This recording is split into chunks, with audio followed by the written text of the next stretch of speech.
얼마쯤의 재산을 가지고 있으면 우리나라에서 부자라는 소리를 들을 수 있을까요?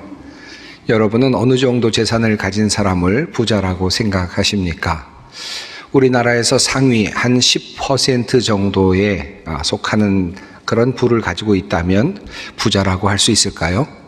만약 10%에 해당되는 사람이 부자라고 한다면 그런 사람은 어느 정도 돈을 가지고 있어야 하겠습니까?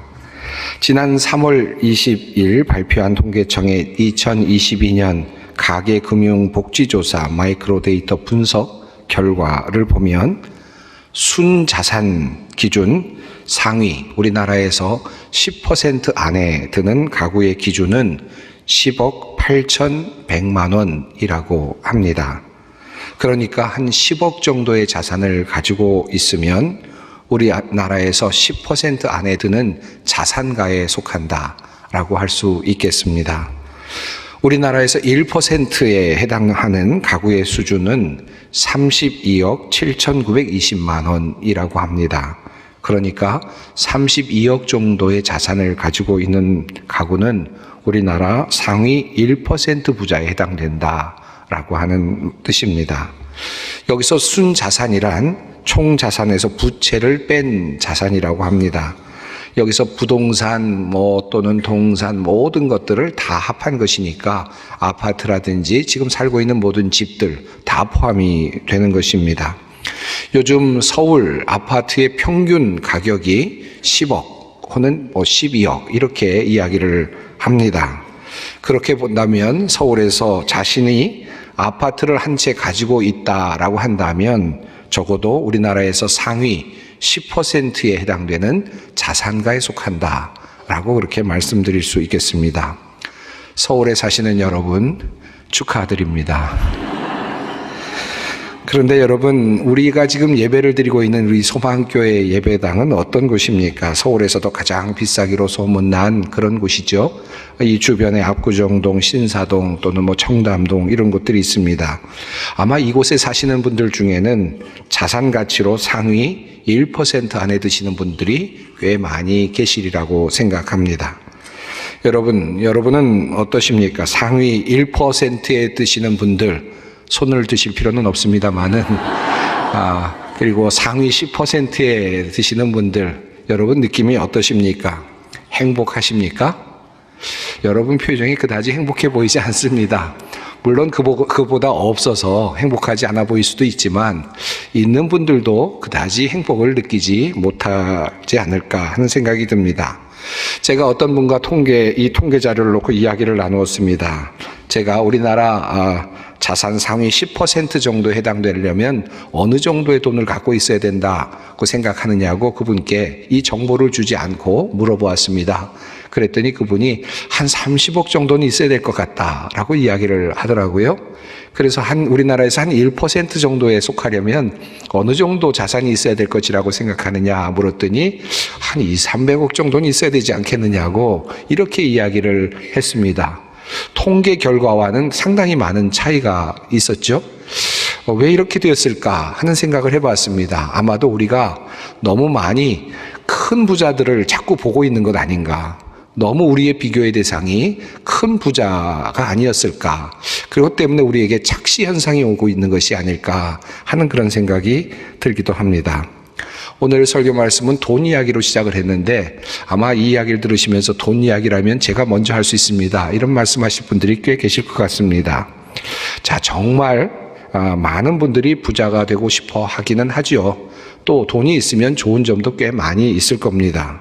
그런데 정말 돈이 많으면 상대적으로 비례해서 행복해질까 하는 질문을 던져보게 됩니다. 지난 2월에 발표한 통계청의 2022 국민 삶의 질 보고서에 따르면 우리나라의 국가별 행복지수 순위는 146개국 중에 59위를 차지하고 있습니다.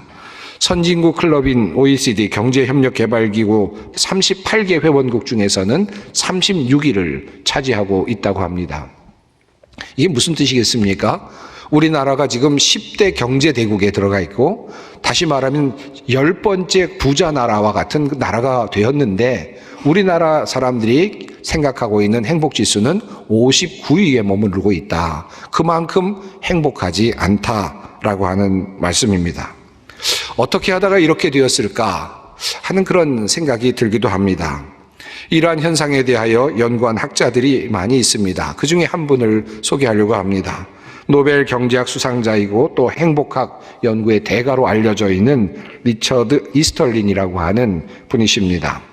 이분이 쓴 책 지적 행복론이라고 하는 책이 한글 제목으로 2022년 작년에 출판이 되었습니다. 이 책에는 이런 작은 소제목이 함께 붙어 있었습니다. 97세 경제학 교수가 물질의 시대에 던지는 질문이고, 또 하나 소제목은 얼마나 부자가 되어야 행복할까라고 하는 소제목이었습니다. 이 제목이 말하듯이 이 책은 한마디로 돈이 많으면 더 행복해지는가를 알아보고자 한 연구였습니다.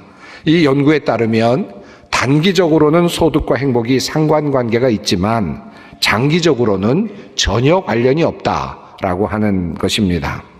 이런 예를 들고 있습니다.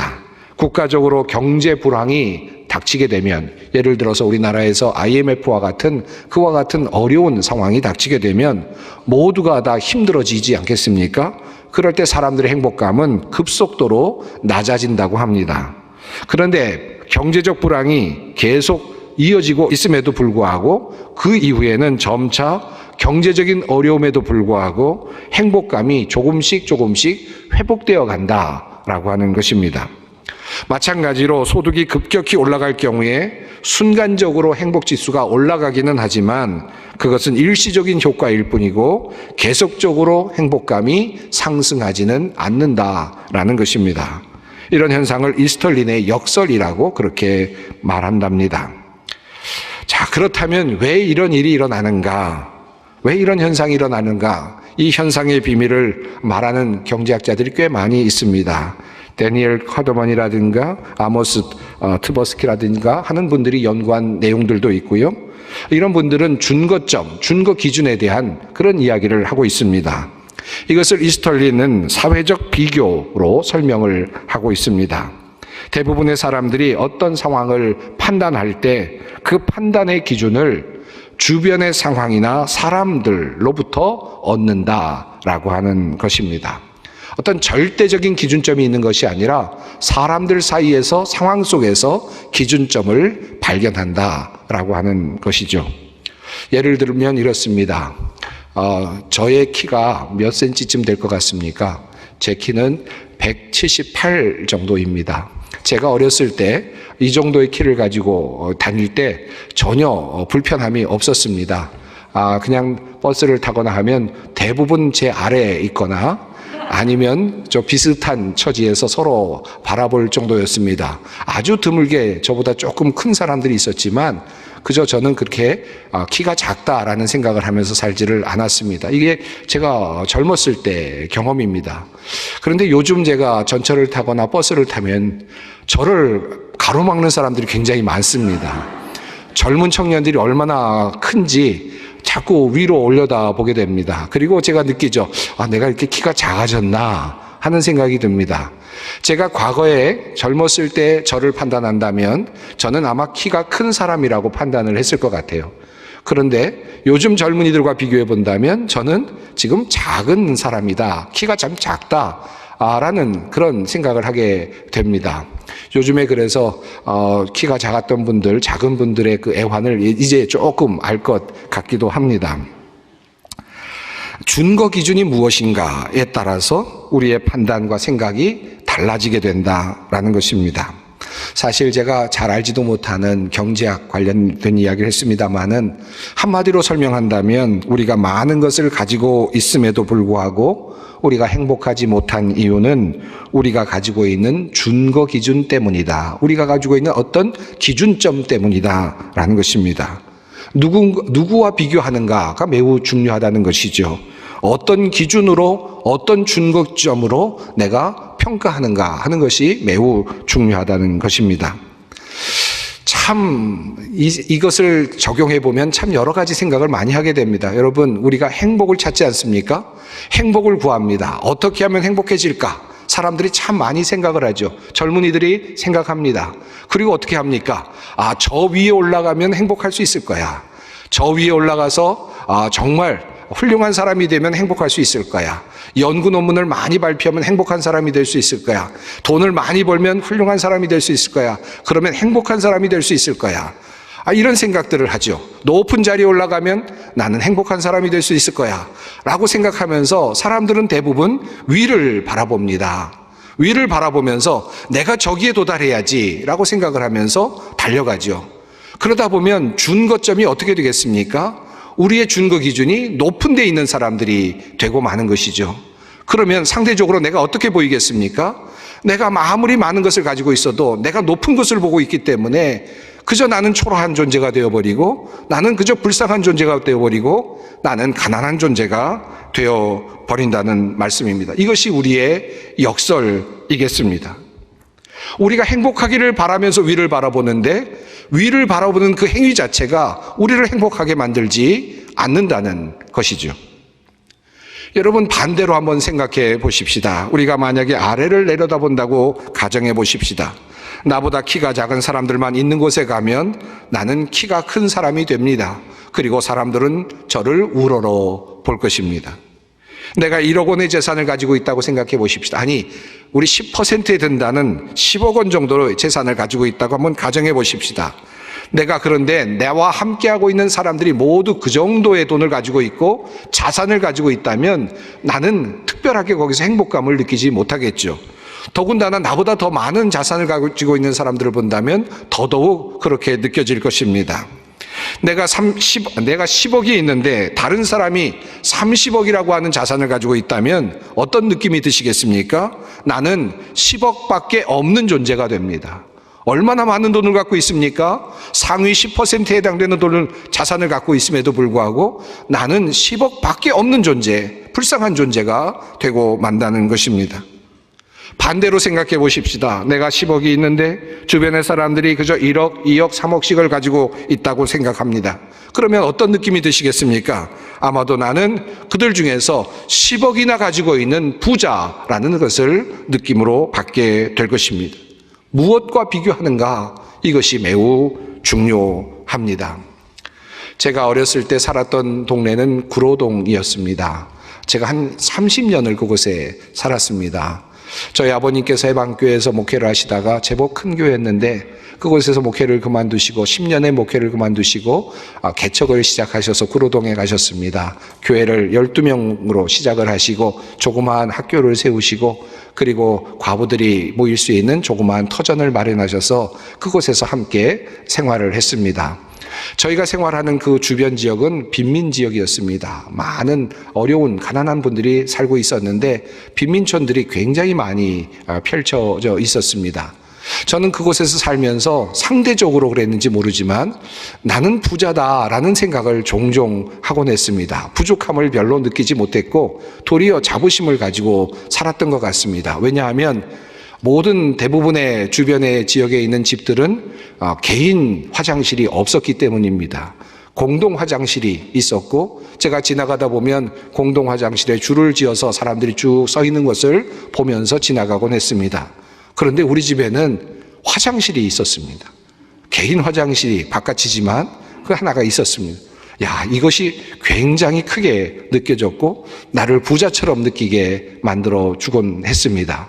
지금 생각해 보면 절대적으로 판단한다면 저희도 참 어려운 생활을 했던 것 같습니다. 가난하고 힘들었던 시간을 보냈던 것 같아요. 그런데 저는 그렇게 생각하지 않았습니다. 상대적으로 굉장히 부유한 마음을 가졌고 그리고 자부심을 가지면서 그렇게 건강한 생각을 가지고 자라났던 것 같습니다.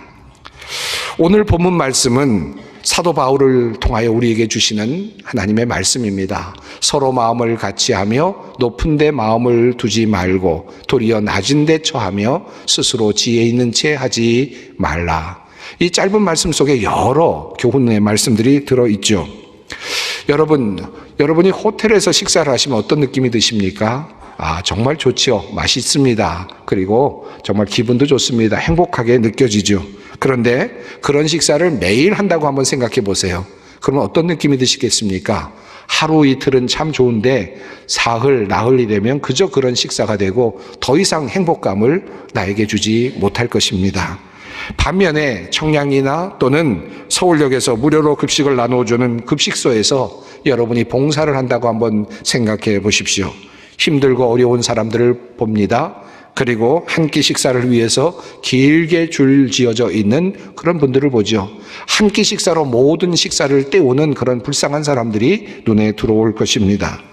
봉사가 힘들고 어렵겠지만 날마다 그런 봉사를 할지라도 돌아오는 길은 늘 감사가 넘칠 것입니다. 참 감사하다. 참 나는 그래도 행복하구나. 하나님께서 나에게 많은 것을 주셨구나. 라는 생각을 하면서 늘 그 봉사를 감격 속에 하실 수 있을 것입니다. 내려가는 것, 낮은 곳으로 내려가면 생각지 못한 행복들이 그곳에 숨겨져 있음을 보게 됩니다. 우리가 생각하는 것과는 전혀 다릅니다. 우리가 흔히 생각하는 것과는 반대입니다. 높은 곳으로 올라가면 생각지 못할 놀라운 행복들이 있을 것 같지만 그러나 그것은 허상으로 다가올 때가 많습니다.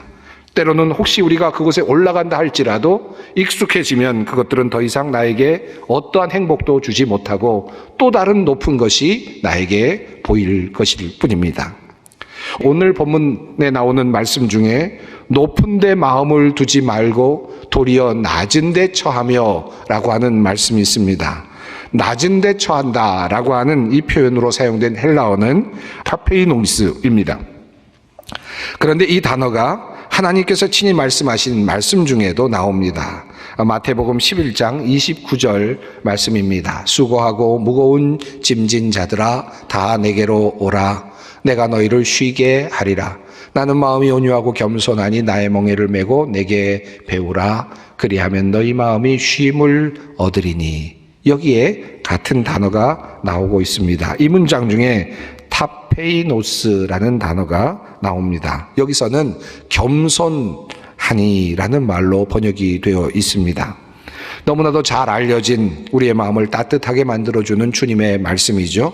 주님께서 무엇이라고 말씀하십니까? 수고하고 무거운 짐진 자들아. 왜 무거운 짐을 지고 살아갈까요? 우리가 왜 이렇게 무거운 짐을 지고 살아야 됩니까? 우리가 무거운 짐을 지고 가는 이유는 무언가 더 앞서 나가기 위해서일 수도 있고 더 많이 가지기 위해서일 수도 있고 더 높이 오르기 위해서일 수도 있습니다. 그래서 우리는 무거운 짐을 지고 있을지도 모를 일입니다.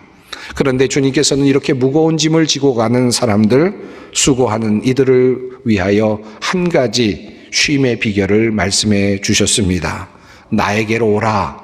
내가 너희를 쉬게 하리라 말씀하셨죠. 그런데 어떻게 하면 될까라는 그런 해결 방법도 오늘 말씀 속에 담아 두셨습니다. 나는 마음이 온유하고 겸손하니 나의 멍에를 메고 내게 배우라. 그리하면 너희 마음이 쉼을 얻으리니. 참된 안식은 마음으로부터 온다라는 말씀을 우리에게 주셨습니다. 그리고 참된 안식은 온유함과 겸손함으로부터 온다라고 하는 말씀입니다. 온유함이라고 번역된 헬라어 단어는 프라우스라고 하는 단어입니다. 이 단어는 마태복음 5장 5절에 나오죠. 온유한 자는 복이 있나니 그들이 땅을 기업으로 받을 것이미요. 여기서 온유하다라고 하는 말은 단순한 미약함이나 또는 소심함을 의미하는 것이 아닙니다. 성경적인 의미의 온유함이란 약함이 아니라 하나님의 능력, 하나님의 이끄심에 맡기는 그런 태도를 의미합니다. 하나님의 인도하심에 순수하게 이끌리는 태도, 이것이 바로 온유함이라 할 수 있습니다. 이렇게 예를 들 수 있습니다. 여러분, 어린아이가 있는데 어린아이를 안으려고 할 때 버둥거리는 아이가 있죠. 그럼 여러분 아이를 안을 수 있습니까? 안기가 굉장히 어렵습니다. 자칫하다가는 놓칠 수 있죠. 더욱다나 강렬하게 버둥거리는 아이는 절대로 잡기가 어렵습니다. 이런 아이는 온유한 아이가 아닙니다. 온유하다는 의미는 어떤 뜻이냐 하면 어머니가 아이를 안을 때 힘을 모두 빼서 아무런 힘을 주지 않아서 그냥 포근하게 안을 수 있는 아이, 포근하게 안기는 아이, 이 아이가 바로 온유한 아이라고 할 수 있습니다. 힘을 완전히 빼는 거죠. 하나님 앞에서 모든 힘을 빼는 겁니다. 내가 버둥거리는 것이 아닙니다. 하나님께 완전히 맡기는 행위, 이것이 바로 온유함이라고 할 수 있습니다. 어떤 사람이 진정한 쉼을 얻을 수 있는가? 모든 것을 하나님께 맡기고 나의 힘을 모두 뺀 상태에서 하나님께 다가가는 사람들, 바로 이 사람들이 진정한 쉼을 얻을 수 있을 것입니다. 지난주일 설교를 통하여 믿음은 기다림이다 라고 말씀을 드렸습니다.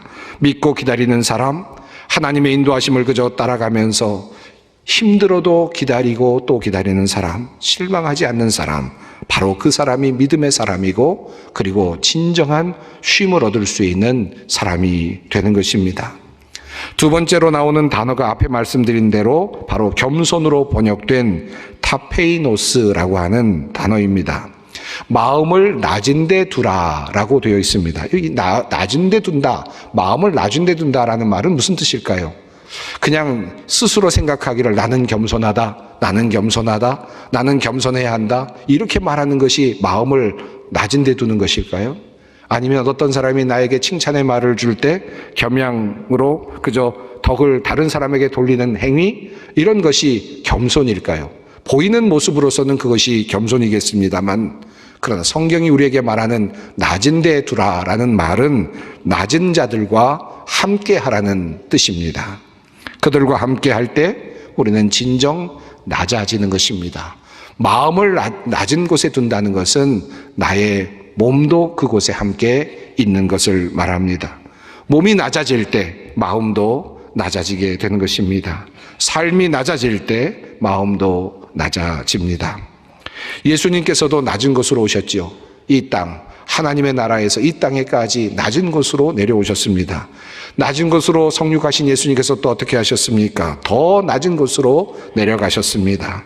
가난한 자, 병든 자, 귀신 들린 자, 소외된 자, 왕따 당한 자, 무시당한 자, 그리고 세리들, 그리고 창녀들, 여인들, 죄인들, 그들과 함께 식사를 나누시고 그들과 함께 살아가셨습니다. 이것이 주님께서 우리에게 보여주신 삶의 모범입니다. 주님께서는 이러한 자신의 삶을 통해서 우리가 어떻게 살아야 할 것인가를 분명하게 밝히 보여주셨습니다. 여러분, 명품 옷 입으면 좋지요. 충분히 능력이 있으신 분들은 명품 옷을 입으셔도 좋겠습니다. 그러나 그렇게 명품 옷을 사시다가 한두 벌쯤은 좀 낮은 곳으로 흘려보내면 어떨까 합니다. 옷 살 돈으로, 그 옷 살 돈으로 몇 개의 옷을 사서 가난한 사람들, 고아들, 어려운 이웃들에게 한번 베풀어 보시면 어떻겠습니까? 내가 옷을 입고 새 옷을 입어서 기쁜 그 기쁨은 잠시일지 모르지만 그 기쁨보다 더 큰 행복을 느낄 수 있을 것입니다. 그렇게 훈련을 하다 보면 어쩌면 여러분은 명품 옷을 입지 않고도 명품의 삶을 살 수 있을 것입니다. 그리고 마침내 행복을 사실 수 있을 것입니다.